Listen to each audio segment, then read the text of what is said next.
నమస్తే, welcome to Telugu 360 trending today.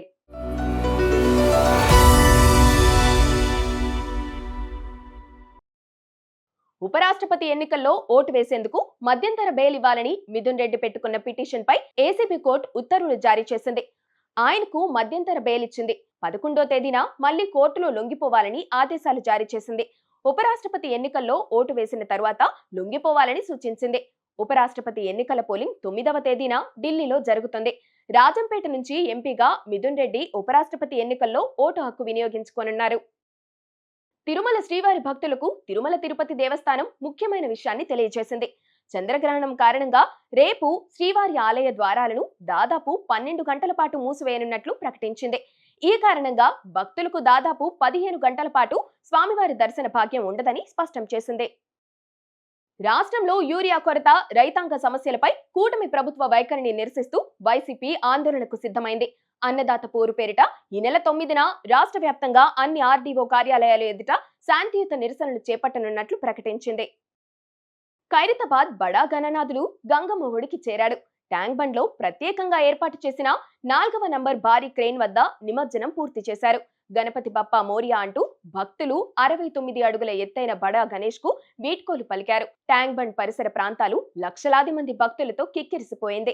ఇవాళ 50,000 విగ్రహాల వరకు నిమజ్జనానికి వస్తాయని అంచనా వేస్తున్నారు.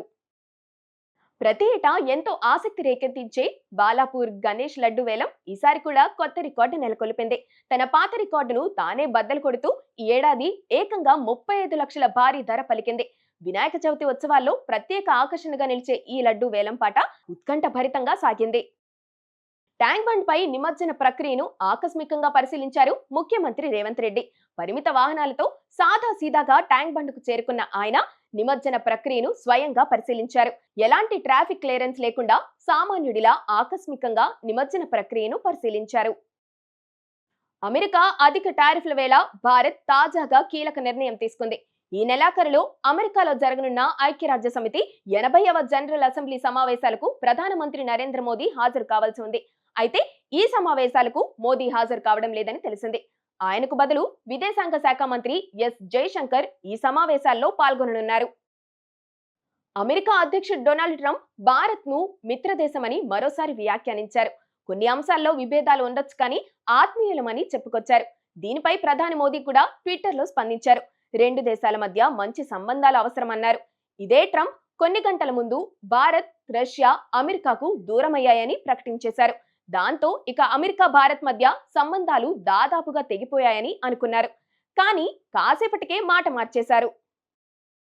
హీరోయిన్ అనుష్క శెట్టి ప్రధాన పాత్రలో నటించిన ఘాటి మూవీ తొలి రోజు 5,33,00,000 గ్రాస్ రాబట్టినట్లు తెలుస్తోంది. భారీ అంచనాల మధ్య విడుదలైన ఈ సినిమాకు మిక్స్డ్ టాక్ రావడంతో తక్కువ కలెక్షన్లు వచ్చినట్లు సమాచారం. అనుష్క నటించిన రుద్రమదేవి తొలి రోజు 12 కోట్లు, భాగమతి సినిమా 11 కోట్లు రాబట్టాయి. వాటితో పోల్చుకుంటే ఈ సినిమా వసూళ్లు తక్కువేనని సినీ విశ్లేషకులు అభిప్రాయపడుతున్నారు. ఆసియా కప్ కోసం ప్రకటించిన టీమిండియా జట్టులో చోటు దక్కించుకోలేకపోయిన శ్రేయస్ అయ్యర్ కు కొత్త బాధ్యతలు అప్పగించారు సెలెక్టర్లు. రోహిత్ శర్మ వారసుడిగా వన్డే ఫార్మెట్ కు కాబోయే సారథి అనిపించుకుంటున్న అయ్యర్ కు భారత్ ఏ జట్టు కెప్టెన్సీ అప్పగించారు. సెప్టెంబర్ లో ఆస్ట్రేలియా ఏ జట్టుతో జరగబోయే 2 మల్టీడే మ్యాచ్లకు సర్పంచ్ సాబ్ నాయకుడిగా వ్యవహరించనున్నారు.